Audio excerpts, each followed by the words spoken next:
Ukimnyang'anya mtu kwenye ardhi, ushamng'oa kwenye pahala alipoota. Huyu kama ni umaskini, ushamtia umaskini wa maisha. Huyu kama ni uwenyeji na haki yake ya uraia, kwamba hii ni nchi yake, maana yake ndio ushamtoa. Hana uhusiano tena yeye na nchi ile. Atakuwa sasa na mgeni au mpita njia. Kinachomfanya awe mwenyeji, kinachomfanya awe mwana wa nchi ni uhusiano wake na nini? Na ardhi. Kwa hivyo toke hao wastaarabu, hao waliokuwa wamekuja hapa ni watawala tu wa kikoloni, walilifahamu hilo, kwa sababu ndio utamaduni wa kidunia.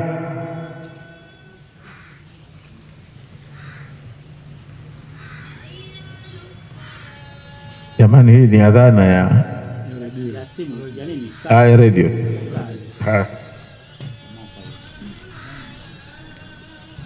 Maana hatujui kama tumefahamiana jamani. Lakini hata baada ya mapinduzi serikali ilipitisha sharia namba 8 ya mwaka 64 kujipa haki ya kuchukua, kutaifisha ardhi. Lakini ilitaifisha ardhi kwa misingi yake. Kwa hivyo ile ardhi iliyotaifishwa ikawa ni mali ya serikali. Umefahamiana? Lakini mbali ya ardhi iliyotaifishwa, serikali yenyewe ikapitisha sharia mwaka 65 namba 13 ya mwaka 65, ambayo ilitafsiri na ikaweka bayana ardhi ya serikali. Hii sharia ikiitwa sharia ya ardhi za serikali. Kwa hivyo serikali ikawa ina ardhi ambazo imezitaifisha na ardhi ambazo zimetambuliwa kwa sheria namba 13 ya mwaka 65. Unafahamiana sio? Mpaka hapa. Ardhi khalia nyingi ilitangazwa, lakini pia sisi tuna sharia ambayo mwananchi akikaa akitumia ardhi kwa muda unaotimia miaka 12 na akawa kaiendeleza, hakuna mtu aliyekuja kudai hii ni ya kwangu. Ile ardhi inakuwa ni ya kwake, hata kama ilikuwa na mwenyewe, lakini huu mwenyewe tu akafanya kwamba hakushughulika nayo. Anamwona mtu anaendeleza, anamwona mtu anatumia na anatumia kama ya kwake.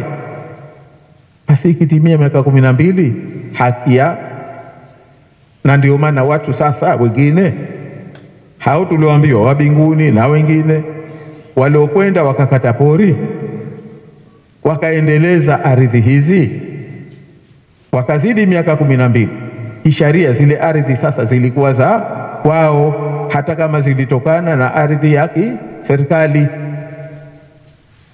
kwa mujibu wa hii sheria namba 13 ya mwaka 65. Kwa hivyo sasa utakuta kwenye nchi yetu